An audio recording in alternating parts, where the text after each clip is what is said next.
Hi, this is exercise 8a, looking at addition formulae, sometimes called compound angle formulae and similar things. So this is for sine, cos and tan, and it's for expressions where you don't get just saying sine A or cos A or tan A. It will be sine of A plus B. And it looks like brackets. So we need to know some things. So obviously there's a reminder here about degrees and radians. You should know these. Make sure you make a note of these, please, into your notes. So these are what 45 degrees is pi by 4 radians. You should know those, but just copy them out if you don't, or you weren't sure, whatever. And there was some calculator work. On your calculator, I want you to, well, first of all, make sure your calculator's in degrees. And I want you to type in sine of 30 plus 60. Obviously, 30 plus 60 is 90. So you're welcome just to type in sine 90, and you should get the answer 1. So once you've got that 1, and obviously I can write that here, now we do sine 30. So type that in, and you should get 0.5. And so you can see where I'm going with this. I want to know now what sine 60 is. And if you do sine 60, it's should know it's root 3 over 2, but if you press the SD button, you get 0.866. Now what you notice here, of course, is that if I do sine of 30 plus 60, it's not the same as sine of 30 plus sine of 60. That is not true. And in actual fact, it kind of implies that you can't just expand these like normal brackets, like you would perhaps think you should be able to. And it leads then to a rule that basically says we've got rules that we're meant to know, and look at them. There's actually 6 rules here. Looks like 3 rules, but there's actually 6. So the sine rule, if it's sine of A plus B, we use the formula with the plus because it's on the top. If it's sine of A minus B, then it's sine A cos B minus cos A sine B. Notice that sounds obvious until you see the second one, which is cos of A plus B. But actually, because it's plus on the top, notice you've got a minus here, so it's cos A cos B minus sine A sine B, and so on. So I want you to copy down these 3 formulas. Well, really, as I say, 6 formulas, and tan's got this. Notice one says plus minus, one says minus plus.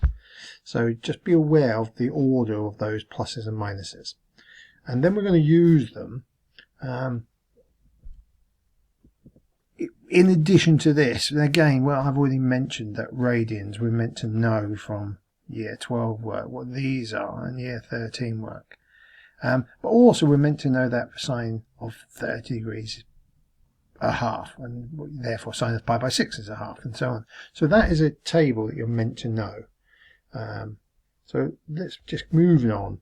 I want to now do some math. So it says here, given that A is reflex, now bear that in mind. That means A is, well, reflex is greater than 180 degrees. So that will matter. What's this? And B is obtuse. Now that basically means it's between 90. So B is between 90 and 180. So that will matter, but not yet. And you know it says cos A is 4/5. Okay. Now bear in mind when you're doing this, you can always draw a little right angle triangle. And I've shown you this trick before.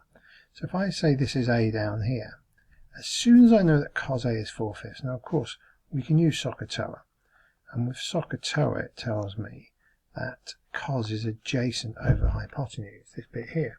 So because I've got adjacent over hypotenuse, I know this is 4 and this is 5, and that leads me to think, oh, this is just a 3, 4, 5 Pythagorean triple. You could work out this 3 using Pythagoras. But I just know it's 3 because of 3, 4, 5 Pythagorean triple. And therefore I can immediately write down what sine of A equals. Sine of A equals, well, opposite over hypotenuse. It's 3/5. And tan of A is opposite over adjacent, so that's 3/4. Now that's not quite necessarily true, and this is where the bit about more than 180 comes into play. So I just need to remind myself of the cast rule. The cast rule, if you remember, does this. The cast diagram then. So this tells me where sine, cos, tan, etc. are positive. So I have been told that A is reflex. It's more than 180 degrees. So it's either in here or here. What did it tell me? It told me cos A is 4/5. So in actual fact, because cos is positive there, it is down here somewhere. Somewhere around here is where A really is. And on that basis, I know only the cos is positive, and therefore the sine is negative, and the tan is negative. That's what that tells me. Now, we can do the same thing for sine B. So let's do sine B. Okay, I'm going to write B here. SOHCAHTOA tells me that opposite over hypotenuse, that's 5/13. And this is actually another example of a Pythagorean triple. It's 5/12/13. Again, if you're not sure about that, just use Pythagoras to work out the missing side. Obviously, you're taking away on these because you're trying to find the side, not the hypotenuse. So anyway, when you do this, I can now say that cos of B is the adjacent over the hypotenuse, 12/13. And tan of B is the opposite over the adjacent, which is 5/12. So now again, they could be right, but they might not be. I've got to use my cast diagram. So I know B is obtuse. Now obtuse is between 90 and 180. So it's got to be just in here somewhere. That's where B is, somewhere like there. So on that basis, notice sine is positive. Yes, it was, but anything else isn't. So these are negative as well. So that's a bit cruel. I've got 4 negative things which would be easy to get wrong. Okay, so now I can use my formula. So it says sine of A minus B. Well, sine of A minus B, using the formula above, is sine of the first one, cos of the second one. And because it's a minus, cos A sine B. So now I just chuck it into my formula. It becomes sine A, what was sine A? Minus 3/5 times cos B, minus 12/13 minus cos A, what was cos A? That was 4/5, they told me that, times by sine B, sine 5/13. So that's 36/65 minus 20, have I done that right? 65, yes I have, over 65. So I reckon that's 16/65. And the other one I've got to do is the tan. So it's tan of A plus B. Now I've already found these things out as well. It says it's tan A, so I can just use this formula. It's tan A. What is tan A? I can just write it in actually. Actually I'll write it tan A plus tan B over 1. Notice now the sign changes. 1 minus tan A, tan B.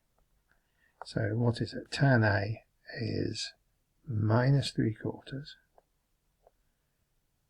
plus a minus 5/12, so minus 5/12, all divided by 1 minus, and those two things times each other, minus 3/4, or it's times by minus 5/12, so I can kind of ignore that.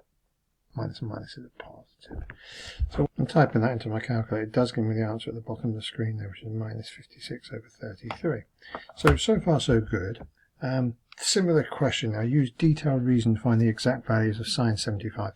Now first of all, sine 75, now this can be thought of as sine of sine of 30 plus 45.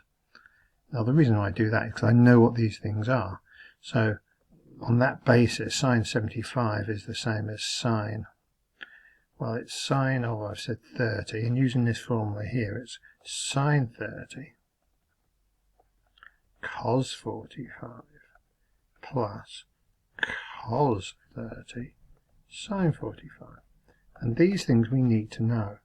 So sine 30 is a half. This is root 2/2. Plus cos 30 is root 3/2. Times by sine 45 is root 2/2 again. So what's that give us? That gives us, well, we get over 4. And I reckon root 2 comes out as a common factor. Root 2/4. And that's root 3 plus 1.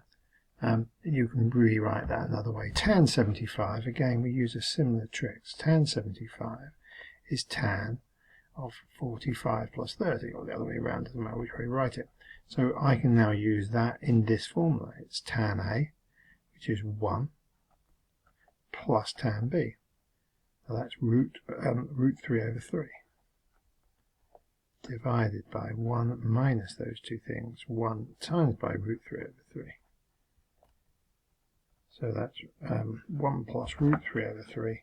So I'm just going to do this on my calculator. 1 plus root 3. Don't need to necessarily kill ourselves here.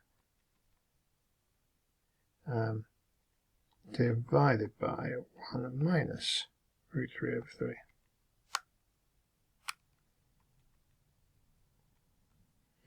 I get 2 plus root 3. Let's see if that's the right answers. Yes, it is. Yes, that's multiplied out version. Now these last two then are still need to be done. So let's have a look at this. How do you, it says, find the next two by converting them into degrees? Oh right, I see. Pi by 12 is, that's 180 divided by 12. So if you just do that on your calculator, you can see that that is 15 degrees. So really this is the same as saying sine of 15. Now to get sine of 15, I'm going to do sine of 45 minus 30. And 45 minus 30, using this rule, notice the minus, it will have a minus in it. So it's sine 45 cos 30 minus cos 45 sine 30. Again, knowing this, root 2 over 2 times by root 3 over 2 minus root 2 over 2 half. So it's very similar to the first one we did. I think it's root, and both of them have root 2. We take out 4, I think we get root 3 minus 1. But you could rewrite that in a variety of different ways. Root 6 minus root 2 over 4, for instance. And 7 pi by 12. Well, just bear in mind that pi by 12 was 15, so really that's 7 15s, which are 105. So this is saying what is cos of 105? And cos of 105 can best be written as cos of 60 plus 45. And therefore, using the cos formula, the first time we've seen the cos formula in use, cos of the first one, 60, cos of the second one, minus, is it minus? It's plus, so it's minus, yes. Sine of the first one, sine of the second one. So chucking these in, cos of 60 is a half times by root 2 over 2, cos 45, minus sine of 60 is root 3 over 2, sine of 45 is root 2 over 2. And again, I'm not going to, this time, well, I'm going to take out root 2 over 4 again as a common factor. I've done that every time, I think. 1 minus root 3. And you can multiply that out, I'm sure, to root 2 minus root 6 over 4 as well. Yeah. Is this the one that is probably wrong then? I think that probably should have a 4 there. But other than that, I think that's right. So we're getting close to the end of this. There's some exercises which we're going to do in class, exercise 8a, page 167. But I suppose what I want you to take from this is that these formulas exist and we need to get good at using them. These are very important formulas. They come up quite a lot. Now this is actually a slightly easier example, and the reason it's easier is because they're acute angles. So we don't have to worry about the cast rule. We've already seen that 3, 4, 5, so that's 3, no, sorry, that's 4, that's 3, that's 5, because it's sine A is that, so that was for A, so that tells me that cos A is 3/5, and tan A is 4/3, nearly went wrong with that. And then so the third Pythagorean triple, sine B, is 8/17, and 8/15/17 is a Pythagorean triple. Again, check if you don't believe me. And this should tell you that sine we already knew, so that cos of B is 15/17, and tan of B is 8/15. So you should be able to use these to find these two things. And I'm going to leave you to do that. Just be aware all of these are positive because they're acute, and of course within the cast diagram all of them are positive in that zone. So see if you can do that. Here are the answers. Hopefully you get those right. And remember, this is what we're going to do in class. Best luck.